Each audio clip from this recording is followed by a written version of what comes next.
you know, I was thinking, oh my God, it's 1 o'clock in the morning. I've got to weigh in 6 hours and I'm 2.5 kilos over. I was exhausted. You know, my knuckles were killing, my face was hurting. I'd had 2 fights in 2 days, obviously. And I had to put my sweatsuit on, put the shower on full blast in the bathroom, shut the door, wait till it filled up like a steam room, and then just stand at a shadow. I couldn't skip because it was the middle of the night and probably the people underneath wouldn't be happy. And I'm there going, why am I no good at tennis? Why couldn't I have played tennis? I wouldn't have to go through this. And you know what I mean? I'd have no money worries for the rest of my life. You know, and everyone would like me because nobody likes boxers unless you like boxing, you don't like boxers. So it's like, nobody even likes us. Everybody likes tennis players. And I'm like this, like really annoyed with myself going on. Really, I think my mind must have been warped. Get back on the scales, still another kilo. About 2:30 in the morning, I went to bed like just under a kilo over, got up at 6:30 and was still 0.5 over. So then I had to go into the conference room, sweatsuit back on, skip it off, pass the weigh-in, and then had to fight in the final that day.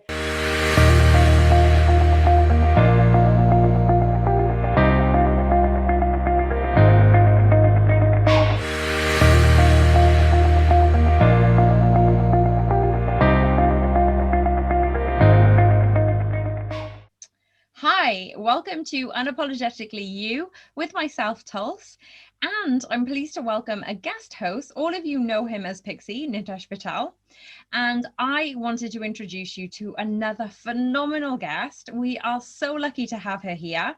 Our guest started playing football and boxed from the age of 7. She signed to play in the Women's Premier League at age 15. And ever since then, she's dedicated her whole life to elite level competition. She's even represented the United Kingdom in both of these sports, and she's competed as a footballer for the national English team and competed as a professional boxer. Our guest has also won a European silver medal and a national championship, as well as a Commonwealth title. She is passionate about promoting the power of sport, inclusion for all, especially gender equality. And for me, her contribution in sport is outstanding, but her role separates her from others by making a positive difference in others' lives. She has also delivered talks in hundreds of schools, communities, businesses in the last year. She even spoke in European Parliament and the United Nations about women in sport. She's even set up a Pave the Way Foundation because she believes gender should never be a barrier to human potential, which I absolutely love. Her project aims to challenge gender stereotypes so that girls and boys can pursue their passions without gender limitations. And her talents go beyond the field, beyond the boxing ring and charity representation. She's also presented a weekly radio talk show on BBC Radio Manchester. Welcome, Stacey, to Unapologetically You, and thank you so much for taking time to chat with us and your experiences and challenges you faced in your professional career. That's a bit of a mouthful. That's quite an introduction. That was an impressive introduction. That was impressive. Bye. You're done now. Drop mic, go. That's the whole interview. That's it. The podcast is done. I might just let people down after this. Might be disappointed after that, so might as well just leave it. No, you can never disappoint. This is crazy that first of all, we met through Women in Sport Collective.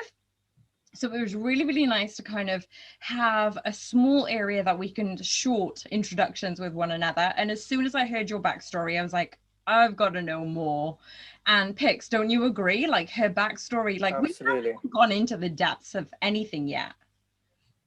Absolutely. Well, it seems like kind of like to go from like 15 football and then onwards, you're thinking there's so many stories within all of these kind of years that I'm sure you can kind of explain your history on that. Well, I was going to say, for our audience who aren't aware, even though I've given them a bit of a bio, can you tell us, Stacey, about your personal journey through your professional career and maybe some of the biggest obstacles you'd encountered? Yeah, of course. As you said before in the introduction, I started boxing and playing football pretty much at a similar age. My route into boxing was very much through my family, because my dad was a boxer. My granddad ran our boxing gym. So they took me in the gym from being like a little kid, and I just loved it. Absolutely loved the sport. Football was a bit different because nobody in my family is really any good at football, if I'm honest. You might think they are, but honestly, they're not.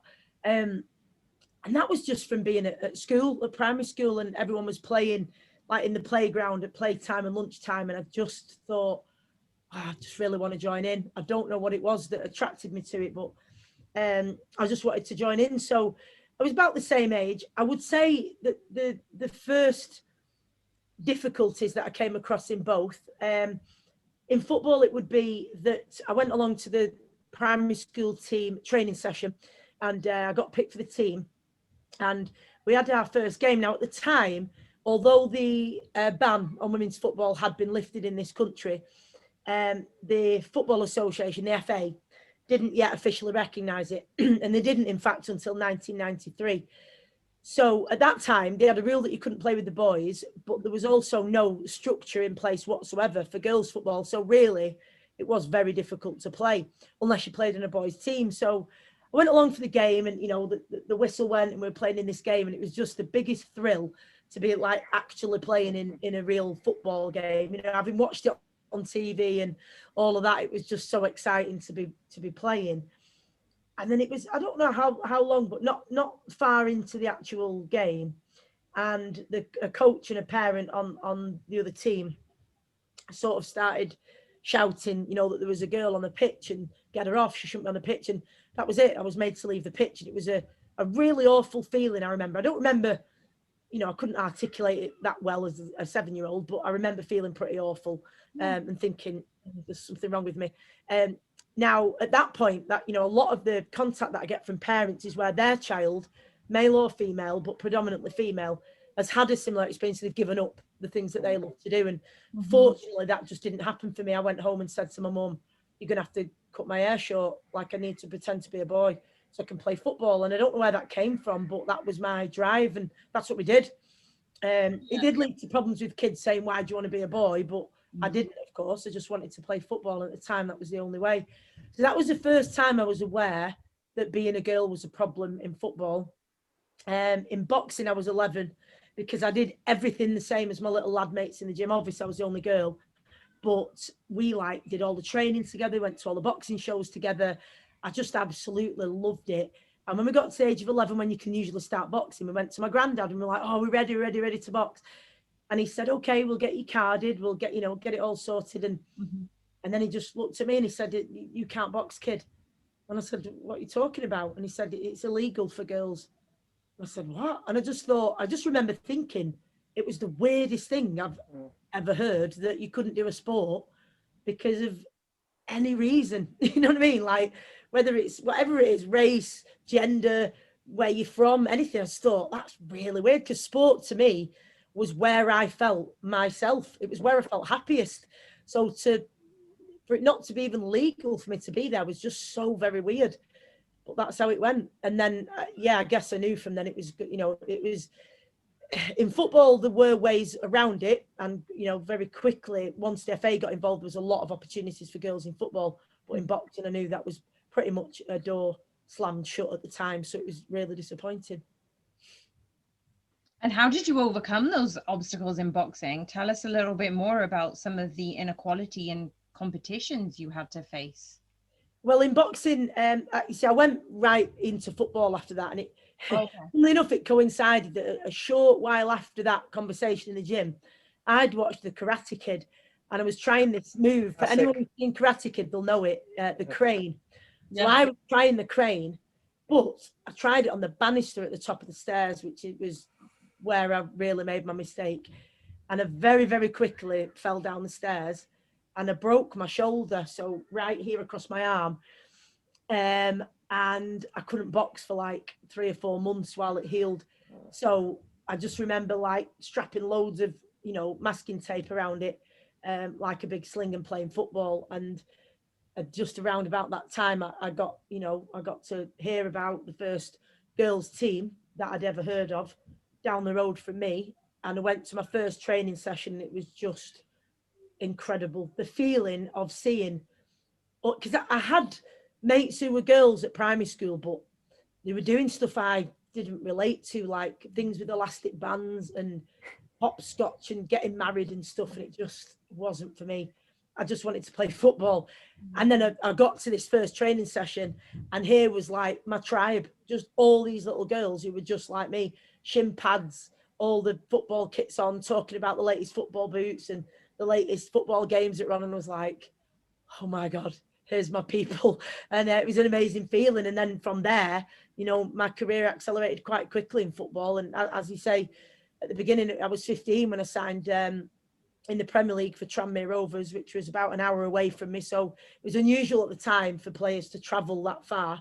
Yeah. And I stayed there until I got picked for Doncaster Bells, which was the team I really always wanted to play for. And, you know, in amongst that, I got picked for England and played for them. So it was an amazing time. And then off I went to America, which was just a phenomenal experience. And meanwhile, while all that was happening, I kept up my boxing training, but in the background, Jane Couch, of course, was fighting in the courts along with the barristers, Sarah Leslie and Dina Rose. And they, managed to make sure that boxing was legal. And there was then all these opportunities that opened up in the sport, which I wouldn't benefit from until later, obviously, because I was busy playing football at the time. Stacey, just kind of following on from some of the points that you said in there about what some of the girls in your schools, what their ambitions were, for example, as you said, like to get married, or I think to put a hairband on, as you said. But it also sounds like at the same time, you kind of knew from such a young age exactly what you wanted to do, whether it's the football and the boxing. Now, when you fast forward all of these years later, having gone through kind of boxing and where you are now, would you say you've been consistent all the way throughout, in the sense that what you wanted at 15, what you wanted at 18, and what you want now have always been the same? Or do you think over time you've kind of maybe changed some of your goals and ambitions and maybe gone in a different direction than what you wanted to be in your, let's say, teens and then in your 20s? Or do you think you've pretty much just been consistent from beginning to the end of, this is what I wanted to do in life and I'm doing this? I'd answer that in two ways. The basic answer is yes, I've always wanted the same. And I feel very, very fortunate that from being that little girl up until now, and hopefully forever, if I live to be an old lady, sport will always be the greatest love of my life, outside of my loved ones, obviously. But in terms of things in life, it has been my greatest love since being a little girl. And I feel really fortunate for that I've had that passion and love and drive for that, pursue that enjoyment, that competition, that challenge, or everything that comes with it, whatever sport means to each individual. I've had that in me for all this time, which is a lovely, lovely thing. Obviously things change within that. My goals and my desires to do it haven't. The one thing I'd say that has changed is that over time,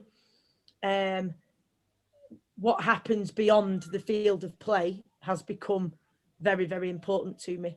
Yeah. Whereas it was less so when I was younger, but as I've got older, that became really important to me. Very, very important. So that's the difference. In terms of what happens though, in the sporting context, exactly the same. Which is so rare. I can imagine, like most people in their lives, of we all got these friends where they had these expectations in their 20s of what they wanted to do, and it could be getting married at a certain age or becoming a multimillionaire at a certain age, and then you fast forward 10 years into your 30s and the picture looks quite different. They've got no money. Or 40, exactly, like they're either broke, depressed, traveling, like it's any number of kind of ways. And sometimes that could be in a good way, that the expectations they had in their 20s, they put too much pressure. And maybe it's like society says, you've got to get married at a certain age, you've got to be at the top of your profession at a certain age. And then when you get into your 30s, maybe you decide, well, I just want to live a happy life, whatever that means for you. And maybe you drop some things and keep some things on. But I think if I wouldn't have had sport, I probably would have had a lot more focus on those other things. But I think because sport has taken such a massive front and centre in my life, and given the fact that the whole of my 20s I lived abroad, because I was in America and then Sweden and whatever. So, you know, I wasn't even here to like in my homeland, so to speak, to build a life, to build a career, to settle in a relationship, to start a family or anything like that. So that kind of didn't play into my plans for that reason. I think if I didn't have sport, or the thing that I loved wasn't so all consuming, I may well have equally had a focus on other things, but it wasn't possible. That feels like the key to it all. It feels Yeah. like you had something you absolutely loved from such a young age, that kind of me and Dulcie have spoken about it a number of times, of like finding your purpose in life and what you're driven by. Well, often people die without even finding that. Sometimes that they, over the years, they're looking for that purpose that drives them. But as you said, maybe it was because you found that purpose from such a young age that it's kind of like an easy process then, because you, for the rest of your life, you can just do what you love, or for a large part of your life, you can kind of just follow with that. Whereas some people are just seeking it. Purpose probably has changed though. Just Okay. the vessel for it maybe is the same. So that you know, doing sport has always been my love and my drive and front and center. The purpose when I was younger was to win. Okay. Not at all costs. I've never been like that. I would never have, you know, I don't know, like put others down, or, you know, been a bad teammate, or I don't know, taken performance enhancing drugs or whatever. I'm not a win at all cost type person, because part of the pride and the dignity in sport is, you know, doing it the right way, if you like. That's part of the integrity of it for me. That's something I hold dear and precious about sport. But, you know, that aside, winning was the purpose, and being the very best at my sport that I could be. As I got older, that purpose, as I say, is the bit that changed the vessel, and my love for that ship that I was on, or whatever the right way to say it is exactly the same. But you know, I wasn't just rowing that boat to win for me. I was rowing that boat to help others get on board, and that others could follow in their boats, you know, metaphorically speaking. So yeah, my purpose, put it this way, if I'd have had to finish sports suddenly in my 20s, I probably wouldn't have recovered from it, I don't think, because at the time I thought that was my only purpose. I thought that was my main identity, my main meaning in life, and I would have really struggled. Now, and obviously I just announced my retirement last week, which was extremely difficult, but now I am at a stage where I know that my purpose is there's extra to it. There's more to it than just competing and just winning, you know, just being an athlete. Although there's, you know, a great deal of goodness in that, it's also, and it's always been really about making a positive impact on other people. And fortunately, I happen to have fallen in love with one of the things that's the most powerful things on the planet for making a positive difference, which is sport. So, you know, I'm very fortunate, and it is something that I can continue to do, to use it to make a positive impact, but just in a different way to before. So that now is the purpose that I believe is most important for me, even more possibly than winning. Although the more you win, the more it helps to inspire people, obviously. Well, yeah, you're heightening your own role as a model. You're giving young girls this person to look up to. But I just wanted to backtrack a little bit regarding your football history, and I just wanted to ask Stacey, when it came to football, correct me if I'm wrong, when Americans are purely focused on American football, on the NFL, but they don't really focus on football, like they call it soccer, obviously. With women's football, it was quite big in America. So would you say that going over to America as young as you were, what was the best thing about that? And what was the transition back to playing for England like? I think probably what I did find is, because it isn't their national mainstream sport, that tends to be, depending on what area of America you live in, it can be ice hockey, basketball, baseball, or American football. Yeah. All very male dominated sports where women have had a tougher time, you know, getting into, because it's the mainstream sports and they're so traditionally male. Soccer, on the other hand, is something that sort of came later in America. So it's not necessarily in the same way considered the man's sport by default. Yeah. And because the women's team have been miles more successful than the men's team from day one. You know, it's I think that makes it very different. So culturally, it was a very different approach to women playing over there as opposed to here. So that was very different. And also, when you look at collegiate sport over there, which is what I was part of, thanks to Title IX, that was brought into place in the 70s, in 1972, I think, which, you know, meant that all educational institutions had to give the same funding to male and female sports. That had been in place for a long time by the time I got there. So for these last couple of generations, it's been the norm that women get equal funding in the collegiate system. So I found it culturally very different, whereas we don't have a collegiate system here. We don't have any system here where it's funded exactly the same, even in school. Yeah. You know, regardless of funding, the opportunities for girls to play football versus boys is, you know, there's huge gaps still. Not like when I was a kid, but they're still there. Whereas over there in the collegiate system, it isn't the case. So I think, you know, there's policies and laws that affect it, but also culture that made it quite different. Yeah. Fantastic. Yeah. It's good to hear, you know, the different pathways that had taken you over there and experienced a different culture, as well as refine your skill, wasn't it? Yeah, and then Sweden I didn't actually come back and play in England. I went to Sweden from there, and then that was the last place I played football. And Sweden was, you know, again, different culturally, the way that they viewed women in general, but women athletes and women footballers. So yeah, it's interesting, you know, the different places. And I also had a pre-season in Brazil, and I mean the women's footballers there are just unbelievable.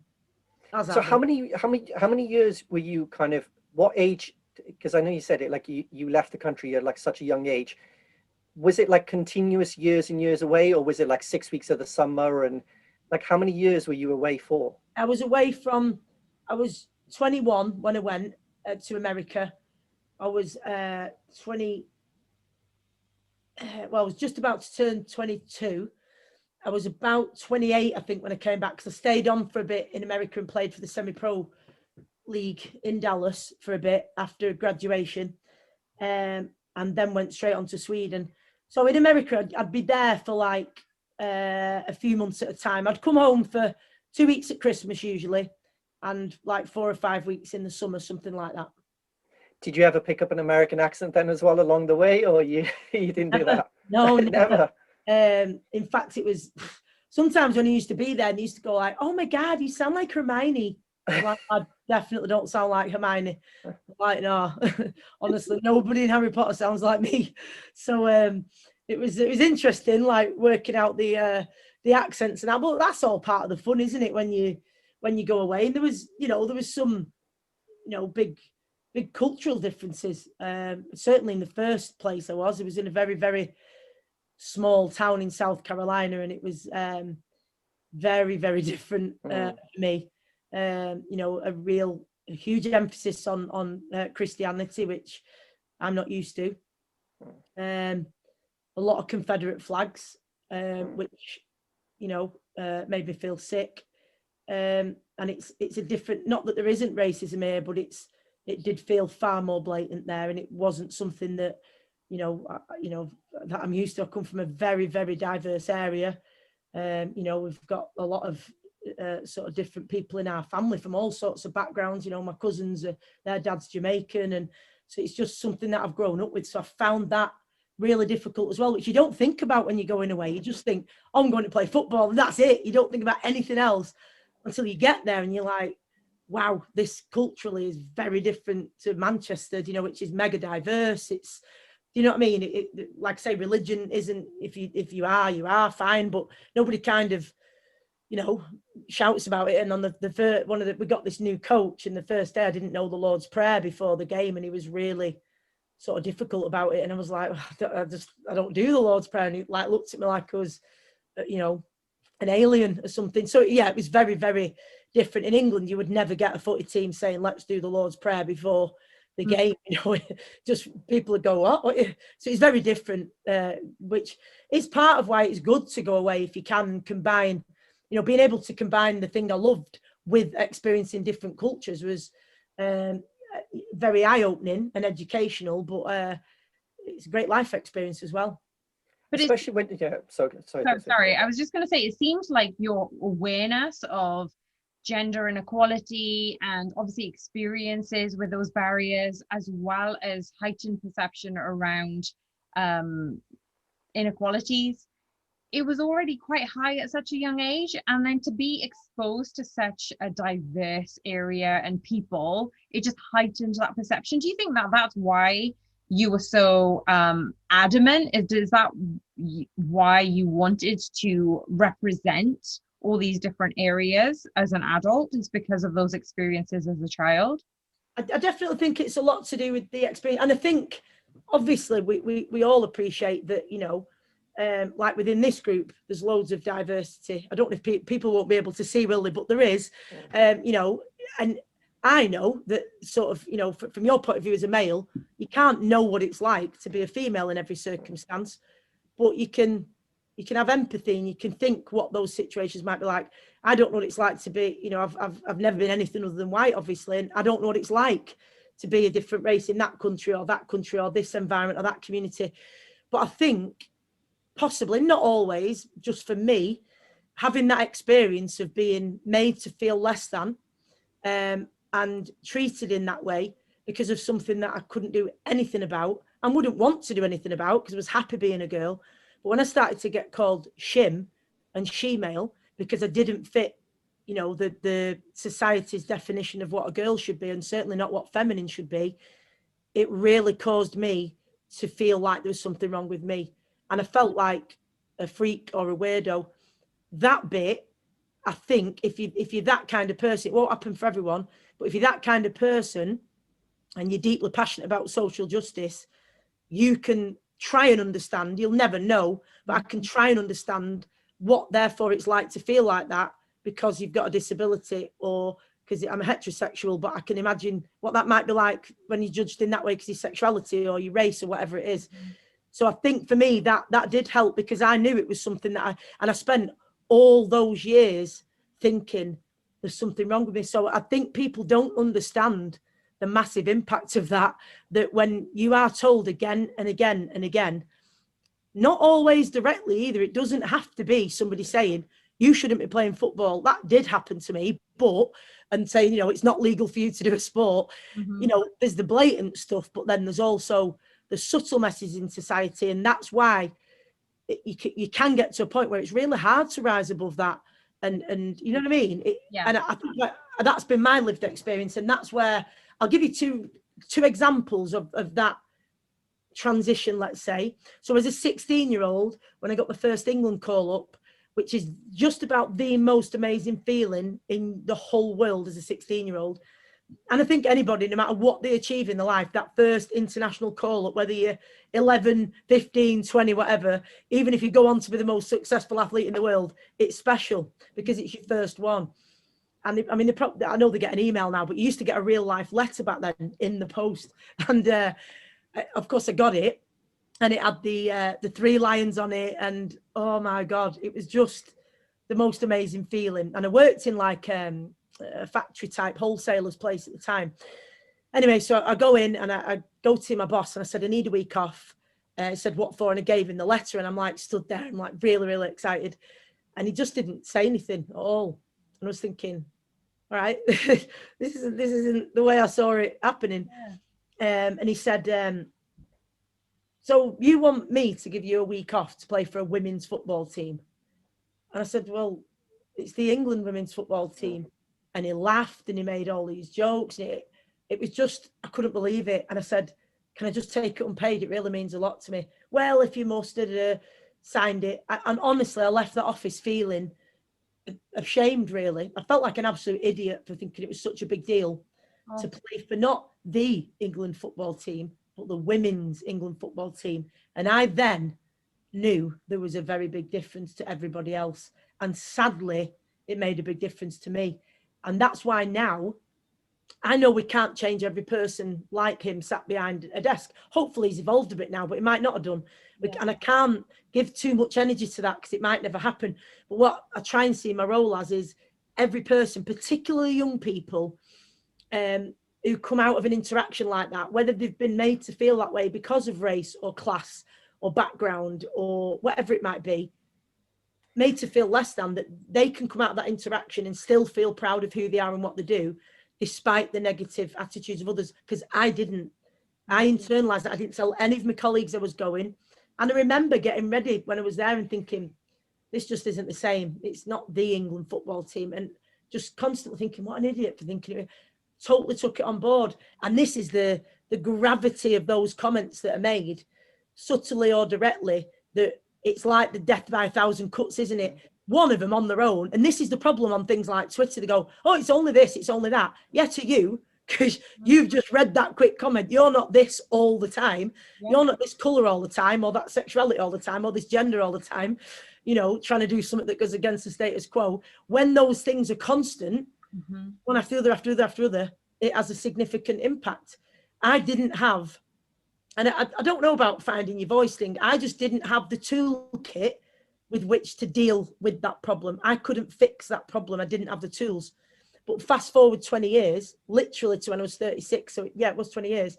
And I won the Commonwealth title and obviously went all the way to Zimbabwe. It was a phenomenal experience in Zimbabwe. Went and visited like schools and an animal sanctuary. It was just amazing, absolutely amazing. The people were fantastic with us. I just loved it, absolutely loved it. And won the title, obviously, became the first British woman to win it, which was amazing. And then didn't get a belt, which was just absolutely horrible, gut-wrenchingly horrible. And I rang the head of the Commonwealth Boxing Council when I got back on the Monday and said, you know, yeah, it was a great experience, but I didn't get a belt. So it was, you know, really not the proper fairy tale, like, you know. And he said, oh, I can explain what's happened. The manufacturers of the replica belt have ceased production. So I said, what's that got to do with me? So he said, well, you know, we have replica belts for women and real belts for men. So I said, wow, why is that? Well, there's more money in men's boxing. I said, yeah, I know, but, you know, if it meant me having no belt, surely I should have been given the option, even if it meant paying for it with my own money, because I'm never going to get that moment back. And I thought the worst moment would be straight after in the ring, not having that moment, me and my coach with that belt, to be like, yeah, with no pictures of it, no memory of it, because it didn't happen. But actually the worst bit was that everybody back home, it had been live streamed back home in England, and everyone had watched it and they were so excited, like, we can't wait to see the belt, it's coming home, it's coming home. And I didn't have the heart to tell them. But I also didn't know that so many of mine and my coach's friends and family were going to surprise us at Manchester Airport. And coming back and seeing them all and not having that belt to share with them was the most sickening feeling ever. And I knew it was because I'm just not valued the same. I don't matter. And it's if you haven't ever felt that, it's really hard, isn't it, to know what that's like because of something, an aspect of your humanity that you can't do anything about. You know, you just, somebody views you less than, or lots of people, whatever. And it was horrible. So I said to him, you know, I can't change that now. How quickly can I have a real belt? And he said, well, you can have one within a couple of weeks. But they're quite expensive. So unless you've got a sugar daddy, you probably won't be able to have one. Which again, it's really hard to explain how patronising and derogatory and what a put down that is. So, you know, I said to him, you shouldn't have said that. But this time I had a totally different toolkit, and that had come about because I'd learned the history of women in sport. So I now had a different narrative, and this is why it's so important that we start with children. Talk about different racial groups, why they've emigrated, why they're in this country, why they're there. Let's talk about different customs and religions. Let's talk about sexuality, all of it.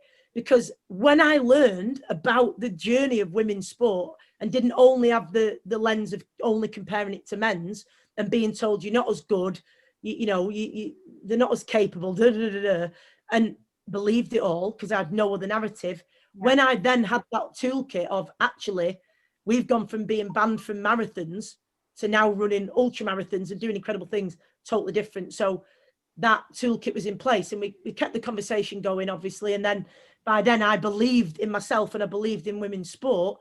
And I was able to say, this isn't right. We should have the same as everybody else. And they agreed to make a women's Commonwealth title belt, which, you know, just before Christmas, 2 British women fought for it, and it was there in the ring before the fight. And I was like, amazing. That's exactly. And at the time I was absolutely gutted, but then I framed it in a positive way by thinking it's actually good, because it was first like you would be, why has this happened to me? This isn't fair. These things keep happening. And then I thought, you know what? This is good that it's happened to me, because I will be the person to do something about it. Yeah. So it doesn't happen to somebody else. So I kind of, that was a long answer, sorry, but I framed it in that No, way. Stacey, before I go to my next question, just kind of a follow-up on that one as well. Of when you said, like, obviously, like that a replica, firstly that it was considered to be even a replica belt, and they didn't even have that, like, as a secondary. How much of this was due to the fact that even in women's boxing, from my interpretation, it seems like it's still male dominated in the management sense, in the sense that if females were running the female side of boxing, you would have thought they would have considered all of these factors, and they would have considered it to be kind of like on level par with men's boxing. But it sounds like it's women's boxing, but controlled by men who basically see it as kind of like a secondary sport to male boxing, which seems quite different to how, like, I don't know, tennis, for example. I don't know how other sports are, but I imagine, especially now in this era, there's more and more women who are actually running every aspect of it, of where you may have one or two males in the female sport, but most of the time it's females kind of running it from the beginning to the end. But it sounds like, from what you said, there was clearly men running it, and maybe females didn't have as much of a say, or they weren't coming through the system to be able to do things like giving you a belt. Yeah, and that's why, as we've, you know, we hear a lot, that's why it's so important to have diversity in decision making and influential positions, because, you know, funnily enough, I had this argument on LinkedIn of all places. Like, you don't usually get it on there, but Wow. I'd shared the data about black people on boards in sport, and it was very, very low. I mean, it was not, obviously it was the research, and that one was specifically about black people, but look at people of it were non-white in general, the numbers are low, considering, you know, that's not how sport is. Do you know what I mean? There's a massive diversity across all sports, a lot of sports anyway. Some obviously have got work to do, but yeah, in a lot of sports, participation wise, it's very diverse, and that's not reflected in decision making positions. And somebody sort of commented saying, you know, well, I don't see the problem, you know, you just need to think differently. So I was like, well, you can't think that differently. I can't think like somebody who's been black all their life. It's impossible for me to do. I could, like I said before, you know, I can try and have empathy, I can do this, I can do that, but I can't really think that way. That's why you need to have that representation. Just like you can't think as a woman. Well, it doesn't make any difference. It's a boxer. I can think like a woman. So I said, right, okay. So have you boxed? Well, I did a bit when I was younger. I said, right, how did you find the pregnancy test that you had to have before every fight? And he said, well, I didn't. I said, right, well, that's where you can't think like a woman, because that's what I have to do before every fight, and what all of the female professional boxers have to do. And they have to think, when do I have it done? If you're menstruating at the time, that's not very comfortable when you've got to pass through a room full of people. And in some cases, you don't even get the results first. In some cases, they've gone to the boxing board first, which mine's always been negative. But imagine if it wasn't. That's not right. So there's loads of things like that actually, no, you can't think. Like, and it's not that you don't want men involved. Yeah. You just want both, don't you? Because it's impossible to think like that. Just like if it's something that, you know, men are going to come in, be involved with, you know, if it's, I don't know, a medical situation, I can't know what it's like to have a prostate or whatever else you've got, because I haven't got them. So have people who know what that's like to say, actually, that test isn't very nice, so maybe you could do it in this way. I don't know. It's important to have that representation. Do you know what I mean? So yeah, it really matters to have people in influential and decision-making positions who understand things from, and it's not about dividing people and all that, it's about us understanding each other better. And I just think that's where I've been dead lucky in sport, because there's such diverse sports. Football and boxing are very, very diverse in terms of, you know, who participates, you know, in every way, class, race, everything. So I'm pretty lucky like that, that for me, it's just a no-brainer. It's way better when you've got major diversity across, you know, your colleagues, teammates, community, whatever it might be. It's just much, much better. Absolutely. One thing kind of that transitions into all of this, of where you said, like, a while ago, that you've retired now. So it's, you know, obviously at a very different stage in life. Now, I followed boxing from a very young age as well, mainly because of my dad. Now, one of the things that's kind of interested me the most is the decision of when a boxer retires, or whether like they just keep continuing forever. Now, it's that whole psychology of like loving the roar of the crowd, maybe not having, where you've passionately said, you know, now in this second stage of life exactly what your passion is now and your purpose of like helping others to overcome the obstacles that you would have faced when you were younger. But there's kind of, for every boxer like the Mayweather, there's the people like the Tyson and the Roy Jones who just can't give it up. They just still love being in the ring, and it's probably for multiple reasons of where they still love the sport. Maybe I think if you get 20 million every time you get in, it's probably a that bit more helps. appealing. That's bound to help. But and Costs people you like, money, like yeah, and I'm sure the money is a motivator, and it's impressive when the people like the Mayweathers don't come back, because yes, they've got unlimited sums of money, but they could also, Mayweather can step in the ring now and earn 50 to 100 million again. And so it impresses me on both sides of where people retire at the top, like Lewis even, okay, it wasn't undefeated, but he knew exactly after the Klitschko fight, let's retire, ride off into the sunset, and has never come back. But then you've got the people like the Tysons who came back, even Sugar Ray Leonard came back, and Ali came back, just never the same fighters. And so my question is that, do you think you'll miss the roar of the crowd? Like, even with the purpose that you've got now of helping a younger generation and a new generation, do you think you'll ever come back to the sport like in an active fashion in the ring itself? Or do you think you're kind of done with that stage of life and now you're on to the next stage of life? You know, I think the things that seem like unlucky are sometimes lucky. I think we decide as human beings, because we like to put things in boxes. That's just the way our brains work. Mm-hmm. We like to say that's bad luck and that's good luck, which sometimes when you look back on it, the bad luck turns out to be good luck. And I've been struggling with this injury now for a long, long time.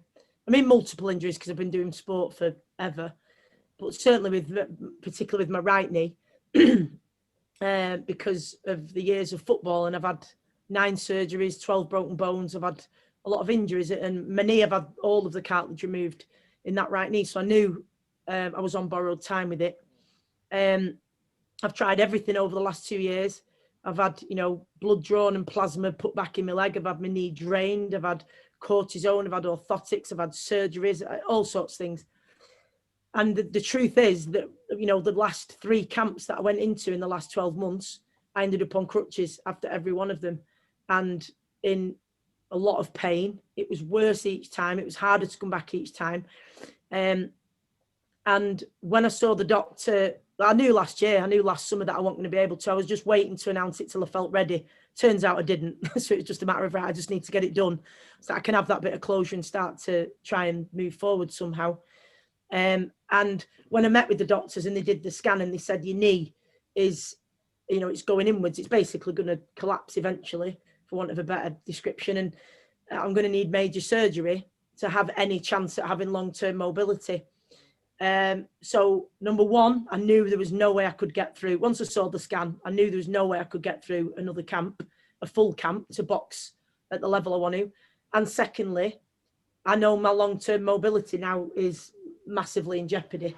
And, you know, I want to put the surgery off as long as I can, obviously, because these things, the plates that they're going to put in, only last so long. So that felt like bad luck, because it took the option away from me. And I would have liked it to have been on my terms, of course, because I'm human and we like to at least feel like we have some control over things. So I would have liked to have said, I'm going to retire then and retire when I wanted, in the way that I wanted. And so it felt like bad luck. But on the flip side of that is, it's also can be a good thing that has been taken out of my hands, because I can't answer that question if I'd have carried on, because I know I can't, because it won't do it. I mean, it's even now, I increased my training last week, and then for about 3 days after, I couldn't go up and down the stairs properly. I was in agony. That's how bad it is now. It's osteoarthritis. It might as well be 90 years old. You know, it's very, very, very damaged. I'm going to have part of the bottom of my thigh bone cut out and a plate put in. It's serious. So I'm not going to I know I couldn't get through a camp. So would I have carried on? Probably, yeah. because I've always put that first before my body, always. And this time it's been taken out of my hands, so it's probably done me a favour, although it doesn't feel like that way yet, but long term it probably will do. But then on the flip side of things, as you said, it is considered as bad luck, but you can dedicate more of your time, your efforts, your energy into those various charities. And I love the fact that you've created Pave the Way Foundation, because as you said earlier, you know, gender should never really be a barrier to human potential, but what limitations are you seeing speaking out into schools and the wider population? Are you seeing a common thread between what limitations the younger population are experiencing now so they can pursue their passion? Yeah, and I think this is why, you know, whenever people, like sometimes you go into schools or when you're speaking to young athletes in particular, and quite often the teachers or coaches will say, you know, want you to talk about this and that and talk to them about having a plan B. I say, you're never going to get me talking about a plan B. They quite often ask me to talk about a plan B. And I say, you know, to an athlete who's like totally dedicated, or if you want to be a lawyer or anything, or a singer or whatever you want to do, you're like totally dedicated to it. It's almost like saying, oh, are you marrying Jeff? And have you got a plan B? Oh yeah, I've got Dave. If Jeff don't work out, Dave's in the you can't do that. You've got to completely commit to that marriage. But what I would say is you don't have to get rid of everything else in your life for Jeff. You can have a job you're passionate about, other things you're passionate about. So likewise, you can be dedicated to sport or studying or your career and have other passions, and that's different to a plan B. So I'm really lucky in that way, as you've just said, that I have got other things that I'm not having to try and think of a purpose now and be like, oh my God, which I would have had to do in my 20s.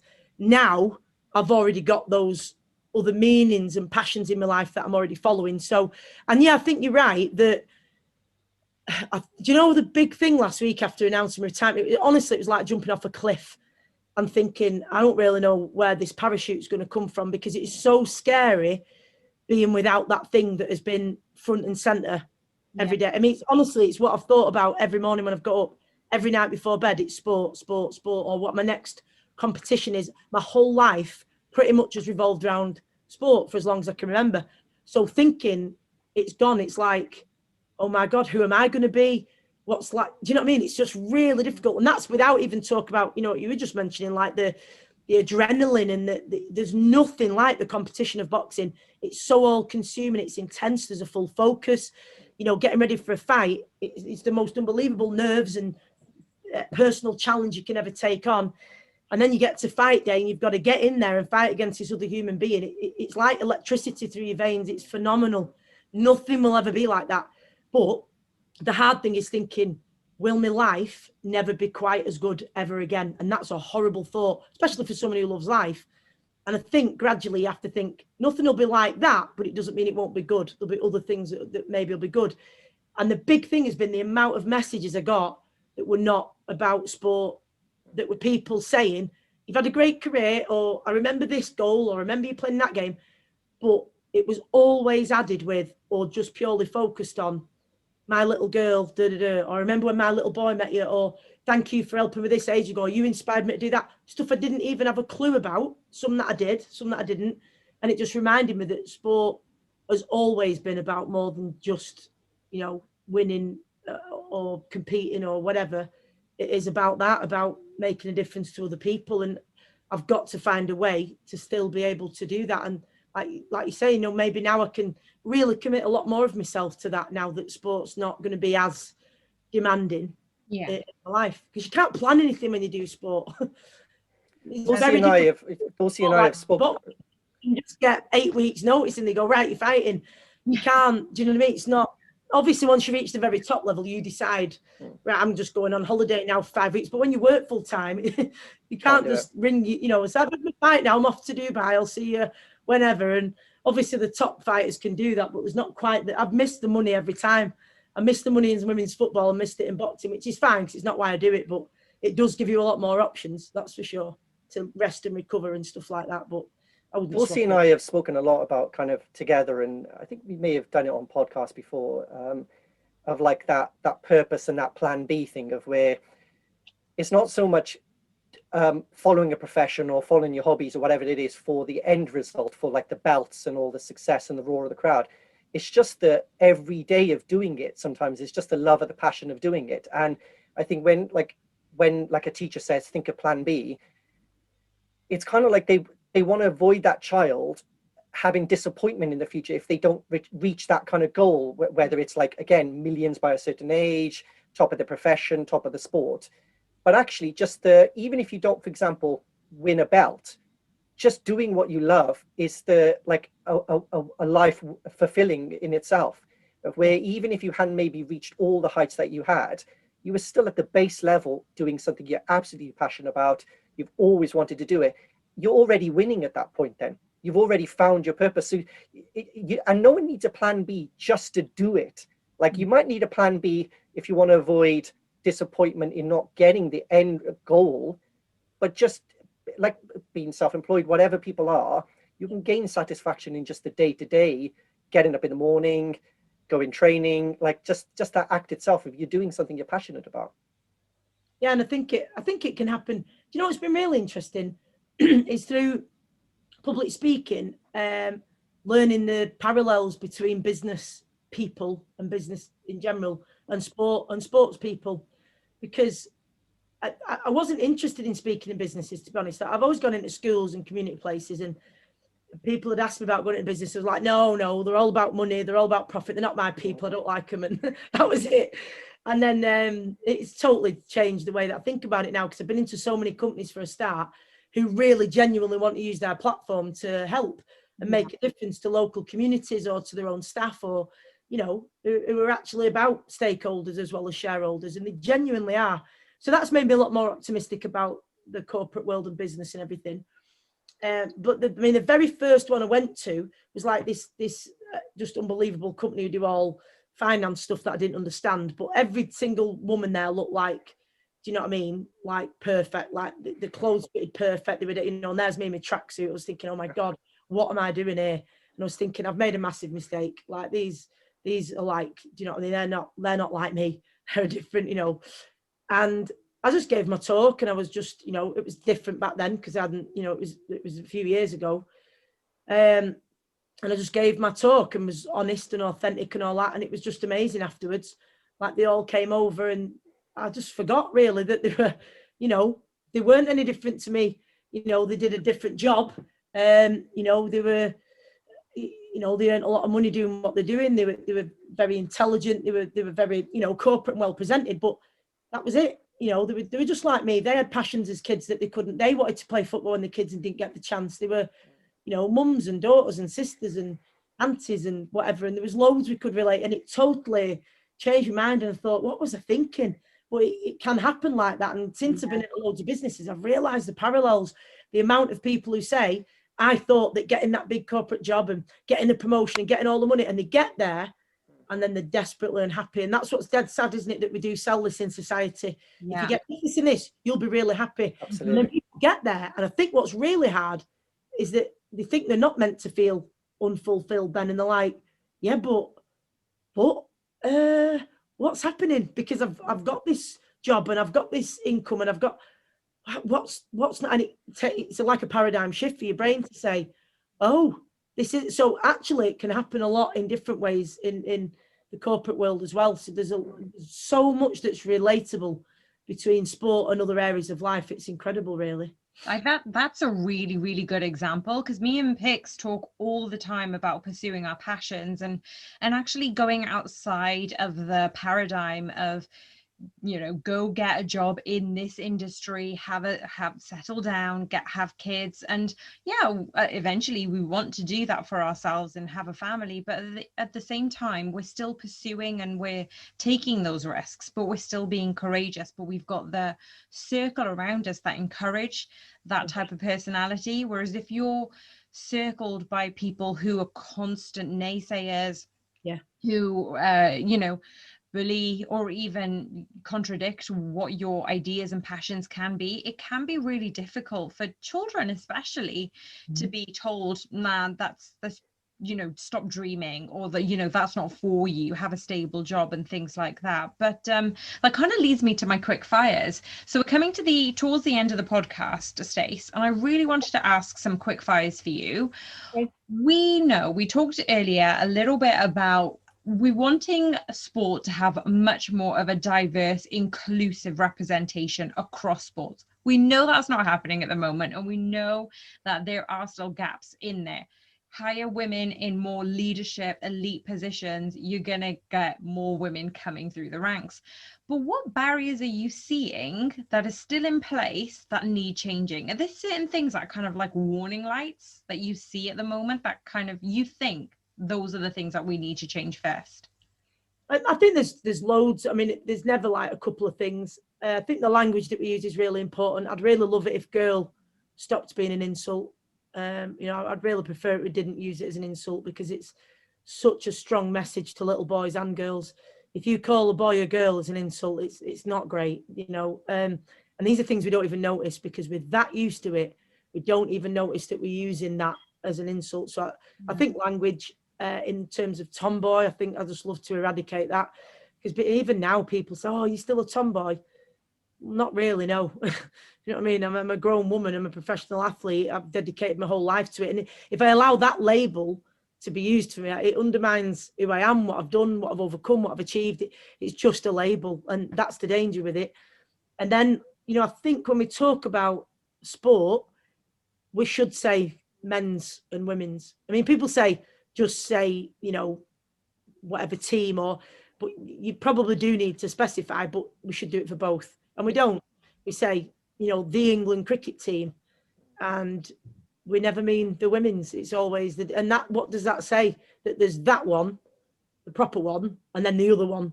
And I think now we could do with, and all they need to do is just put it in the scripts, because presenters just read from scripts. You know, and obviously they do their own bit, but generally speaking, for the, you know, outline of the show, you have a script. Just put the word men's in there, and people will do it, and then automatically it kind of becomes a thing that there's a bit of an equal balance. So language is then important.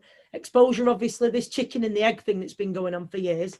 Oh, well, until there's the money, we can't show it. Oh, you know, and COVID's been a great thing for professional women's boxing, because it's always been the thing, oh, they don't sell enough tickets. Yeah, well, that's because no one's ever heard of us, because nobody promotes us. Don't get the coverage. But look what's happened now because of COVID on the Matchroom shows. There's been no ticket sales. So they've just put a load of top women's fights on, and it's been brilliant. So it just shows the audience is there. It was well received.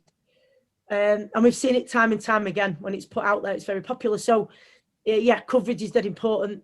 Investment, obviously. When you and when people talk about, I'll just say this is the last one, because obviously I could go on for ages, but when they talk about equal pay, there's two interesting things about that. Number one, people use the argument in different ways. So you will have people who complain about people asking for equal pay in sport. We'll use football as an example and say, how can you have, you know, men's football when they have 100,000 a week with women's football when they have 5,000 a week? I agree. It's not the same revenue. No problem with it. We all understand that. Obviously, the other thing is we were banned for 50 years. We don't have the same infrastructure, but the basis of it is 80,000 people, 5,000 people. You can't compare it. Fine. So what they're talking about there is a product. Not talking about gender or morality or equality, talking about business of sport. Then we go to tennis, and they'll say, and anyway, in tennis, why is it equal when women play 3 sets and men play 5? Oh yeah, but if there's exactly the same number of bums on seats at Wimbledon, what's your point? Yeah. And then suddenly it's, right, well, just think about it then, you know, because by that, if you're only going to go down the business route, then someone who runs a marathon should get far more money than someone who runs 100 meters. But they're not going to, because everybody loves watching that 9 point whatever seconds of unbelievable superhumanism from Usain Bolt or whatever than a 3-hour all around the whole world run. Even though both are remarkable, one is far more exciting generally for spectators. So that's the first thing. And the second thing is about gender pay. It isn't just about the money in the pocket of the athlete. When we talk about equal investment, it's really important that we don't just make it about money for the athlete. What's important is great facilities for those athletes to train in, great nutritionists who know what they're doing, strength and conditioning trainers, medical support. My body would be in a much better state if I'd have had proper medical support throughout my career, no doubt about it. Yeah. Marketing, an equal marketing budget for the men and the women, etc., etc. So if that was the same across the board, then it'd be really, really different. You've nailed it all. Absolutely. Just to kind of like look into the future of, obviously you yourself are going to be looking to inspire young women coming up. It could be men who can learn equal lessons as well of like your experience through your life. Who would you say, or would you say, like, whether it's books, resources online, or particular individuals in your life, who would you say has inspired you, and maybe the audience can also kind of look up, and whether it's podcasts, books, kind of resources online, would you say this like on a day-to-day basis of people who over the years you've looked to for inspiration? It'd be difficult for people to look them up, because to be really honest, whilst I can admire the things that people have achieved in sport or otherwise, the people who really inspire me are always the people who I know personally, always. So my family, my friends, the people I work with in my job at school and at the radio, everyday people who are not known and, you know, haven't achieved spectacular things necessarily that make them well known. But I know the flaws, I know the adversity that they've overcome, I know, you know, that they're committed to the families, committed to the jobs that they do, that they care about the people that they work with them for. You know, they try and do the best and the right things every single day, and you see it in real life. And I just think that's remarkable. The children in my school and the children that I meet at other schools and across the community, you know, quite often the difficult situations that they're in, and yet they come into school and give the best every day. And, you know, I just think that's amazing. My niece is obviously just the absolute love of my life. So they're a huge inspiration, because I want to do better for them. I want the world to be better for them. Don't we all?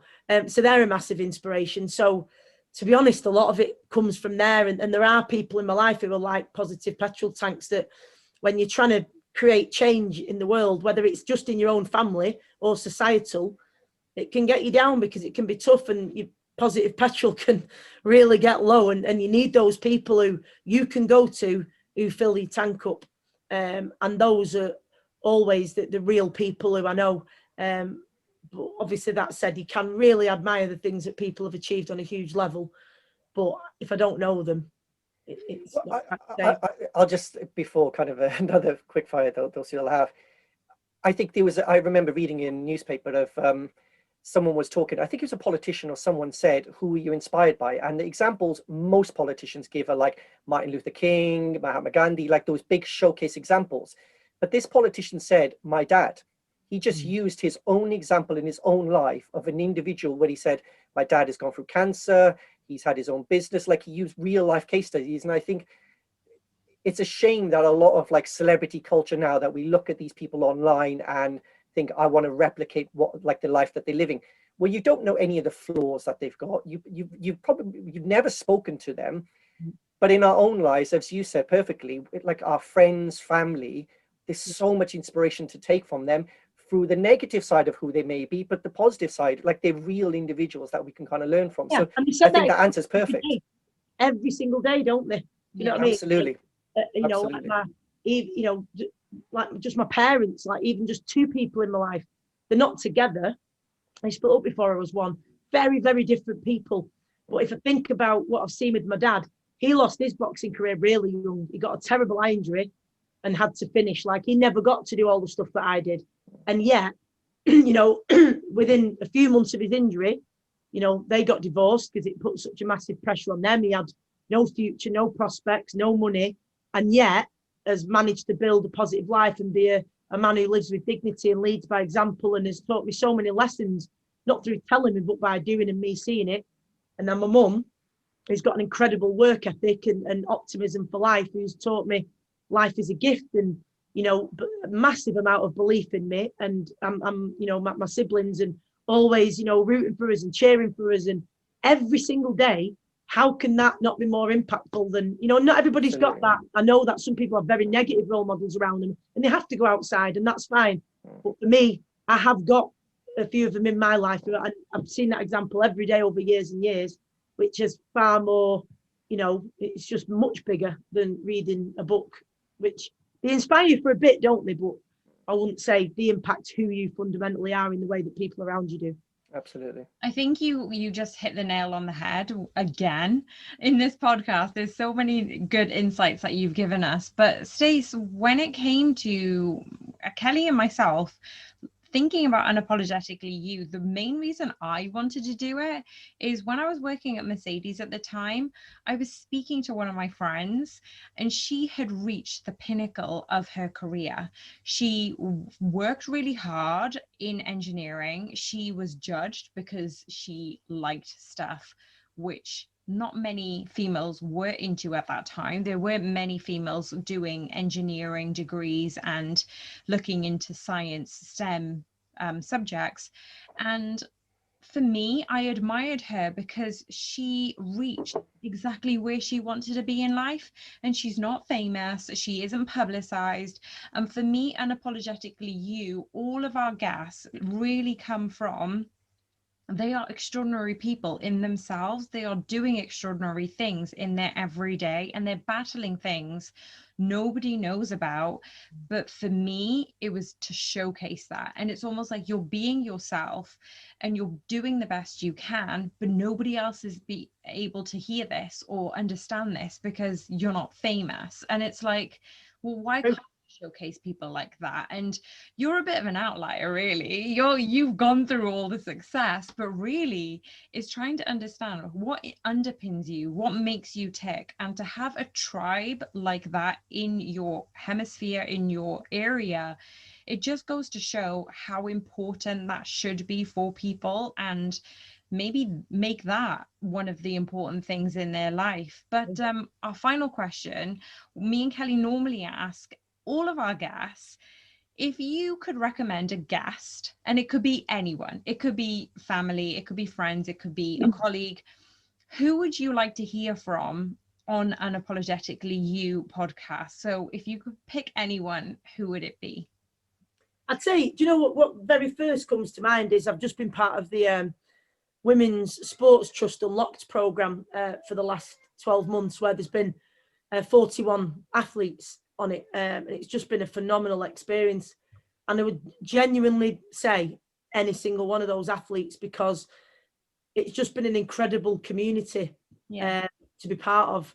We've got Paralympic athletes, we've got athletes who spoke out a lot about Black Lives Matter because they're, a real minority in their particular sport. We've got women who've spoken out about LGBT. Women who've talked about their sport is like all private schools that play, and they want to change that, and they're so driven to change things for everybody else coming through. And there are all those people who want to put those ladders out behind them, to bring people up. So I would honestly say any one of the athletes on the Unlock program, because they've all got just amazing stories of things that they've overcome and things that they're passionate about. And I think you'd really enjoy talking to any one of them. Amazing. Well, they sound great. I'm going to pick on you a little bit more, and we'll keep in touch and get some contact details after this podcast. But thank you so much. Thank you so much for your time, and also your honesty and vulnerability, discussing your past and some of the new chapters in your life too. Yeah, no, it's been an absolute pleasure, and thanks for doing what you're doing, because I think podcasts are so valuable in getting that, that whole full conversation. Yeah, we don't get to, we don't get it that often, and if it's something positive as well, it can hopefully make a difference to people. So thanks for doing what you're doing. Thank you. Bless you. Thank you so much, Stace.